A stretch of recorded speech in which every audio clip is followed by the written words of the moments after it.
estão fumando, né? O que me levou a fazer cirurgia foi o fator da saúde. Eu fui levada ao encaminhamento para um endocrinologista, que estava com hipotireoidismo, mas ele achou que estava meio complicado porque hipotireoidismo não dá tontura.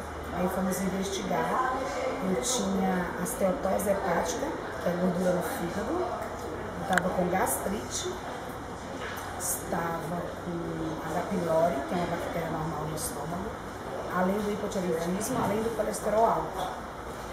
E aí, pela minha idade e o IMC que eu me encontrava, o IMC que eu me encontrava, ele achou melhor fazer indicação de cirurgia bariátrica. Ele disse que tinha 5 anos que não indicava ninguém para fazer essa cirurgia, mas nesse caso eu tinha comorbidades que fariam com que o plano pagasse a cirurgia. Foi um susto de primeira vista, chorei muito, porque eu nunca imaginava fazer cirurgia bariátrica. Eu pensava em emagrecer e fazer uma lipo. E aí, onde ele me indicou o doutor Isaías, eu estive com ele e ele realmente mandou fazer mais de 25 exames. E nesses 25 exames confirmaram também a apneia do sono. Então, ou seja, comorbidades advindas da obesidade que já estava atrapalhando a minha saúde mesmo. Então, hoje tem 40 dias que eu fiz a cirurgia, eu fiz dia 1º/7 e foi um sucesso, foi tranquilo. Mas no meu caso houve uma peculiaridade porque a máquina que abre os furos, né, mais ou menos dessa forma, ela tem que ser desligada a câmara e vir. Então, no último procedimento, não tem como o cirurgião ver o que aconteceu. Ele fecha e volta. No que ele volta, provavelmente furou a gordura ou o sangue. Então, eu fiquei perdendo sangue pela cavidade abdominal durante 3 dias, sem ninguém saber. Mas o médico percebeu porque eu só ficava calada, muito triste, muito parada, muito amarela, e ele pediu sangue de sangue. Quando foi feito o exame de sangue, foi comprovada anemia profunda. Então ele viu que eu estava perdendo sangue pela cavidade e o dreno só saía sangue puro, não saía o resto de lavado. Aí ele sugeriu então fazer outra cirurgia só para poder dar uma limpada, tirar o sangue coagulado e aspirar esse sangue para poder ter um pós-operatório melhor. Aí eu saí do hospital com 10 dias depois. Hoje, já após esses 30 dias, já estou tranquilo, já me sinto super bem, já emagreci 10 quilos em 30 dias. A alimentação, claro, no início, água de coco, água, Gatorade e sopa rala, tipo batida no liquidificador, bem aguada e ainda peneirada numa fraldinha de bebê. Quantas refeições você faz por dia? De 2 em 2 horas. Aí depois dos 15 dias vem como se fosse uma papinha de bebê. Mas muito líquido, muito chá, muito suco de coco, nada de gordura, nada de açúcar e nada de massa. Como era a sua alimentação antes de fazer a cirurgia? Quais os hábitos modificados? A minha alimentação anteriormente era o que eu queria comer, né? Então eu comia com os olhos, claro que tinha o hipotireoidismo que ajudava a engordar, inchar e outras comorbidades, mas tirando isso, eu comia primeiro com os olhos, com o olfato, para depois realmente ingerir a alimentação. E ela era muito calórica, né? Porque a gordura e o açúcar, elas te dão prazer imediato. As pessoas procuram isso porque te dão prazer imediato.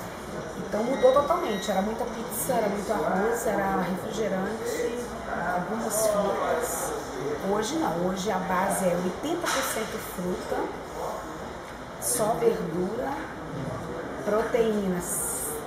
Cada pessoa vai ter uma rejeição ou não, eu mesmo particularmente estou rejeitando carne vermelha, ela embola e não desce, então eu só consigo comer frango e peixe. O que eu mais gostava, porque modifica totalmente, o que eu mais gostava era arroz. Eu não entra mais arroz, nem eu querendo. Eu tentei com arroz integral e arroz normal, não passa o arroz integral. Então estou substituindo o arroz por purê de batata, não sei por quanto tempo, o resto da minha vida. Só a cirurgia resolveria, na sua opinião, ou você também teve outros tratamentos?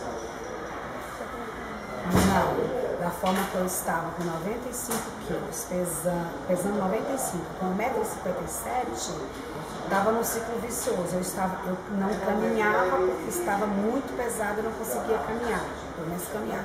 Então eu não caminhava, ficava mais gordinha, aí comia mais e não caminhava, ficava mais gordinha. Então você vai virando um ciclo vicioso que sem uma outra intervenção eu não conseguiria. Eu teria que ter uma intervenção cirúrgica para que eu emagrecesse um pouco mais rápido, para que hoje, depois de 30 dias, eu já caminho 50 minutos todos os dias. Depois de um mês, eu já consigo caminhar 50 minutos.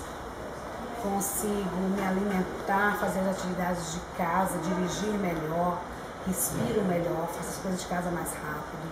Não assim, não consigo fazer tudo porque cansa. Mas só de conseguir caminhar 50 minutos, que era uma coisa que eu não conseguia caminhar um ano atrás. Não tem muitas restrições? Muitas restrições depois da cirurgia? Não muitas. Você não pode pegar muito peso, como teve cirurgia. Não pode fazer sexo durante 30 dias.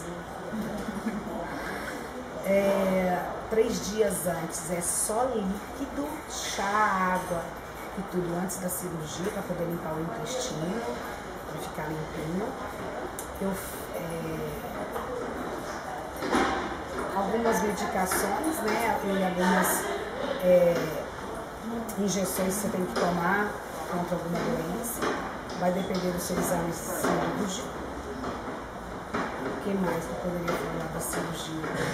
Hoje eu agradeço a cirurgia, porque se não fosse a cirurgia, eu ainda estava no ciclo vicioso, já podia estar com mais de 100 quilos. A questão de autoestima aumenta muito? Melhorou muito. O meu manequim era 52 e após um mês o meu manequim já está 48. Então há uma diferença muito grande. Então você já consegue comprar uma calça menor, a blusa já entra melhor, você dorme melhor, então eu nunca mais ronquei. Roncar tem uma incidência muito grande, na maioria das vezes tem apneia. Então não ronco mais.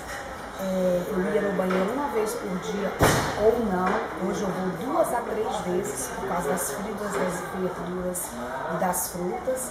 E até porque com cirurgia você tem que comer pouco. Ou você come pouco ou você vai passar mal. Ou vomitar e chegar até a ir ao hospital porque pode, né, os grampos saírem. Mas são casos raros quando a pessoa é muito abusiva também. Então, a partir do momento, o que acontece com a cirurgia? No estômago, não sei se vocês conhecem, tem uma curvinha, todo nosso estômago tem uma curvinha. Nessa curvinha fica um hormônio chamado grelina. Então, é um hormônio que chama a fome e que dá o prazer de comer. Então, esse estômago, ele não existe mais. Né? Então, foi retirado 80% do meu estômago e hoje eu tenho 20% de estômago, ou seja, o tamanho do estômago. Hoje eu tenho um estômago de 200 ml. 200 ml é meu estômago. Então, toda a minha alimentação tem que estar mais ou menos aqui para um líquido até aqui, para poder eles terem movimento de trabalhar. Então, os 80% de estômago que ficaram aqui é que ficou a grelina, ou seja, o que sobrou de estômago eu não tenho mais esse hormônio. Então, eu particularmente, como eu leio muito sobre isso, você não tem mais prazer de comer, você não tem mais o prazer de você ver um leitão à pururuca e ver uma fruta, para você é a mesma coisa, mas você vai ter consciência de qual que faz melhor para você. Então você vai para a fruta, primeiro que te faz bem, você precisa de complementos vitamínicos, então você vai sempre partir da cirurgia, se você tiver um acompanhamento nutricional bom e psicológico, você vai sempre ver a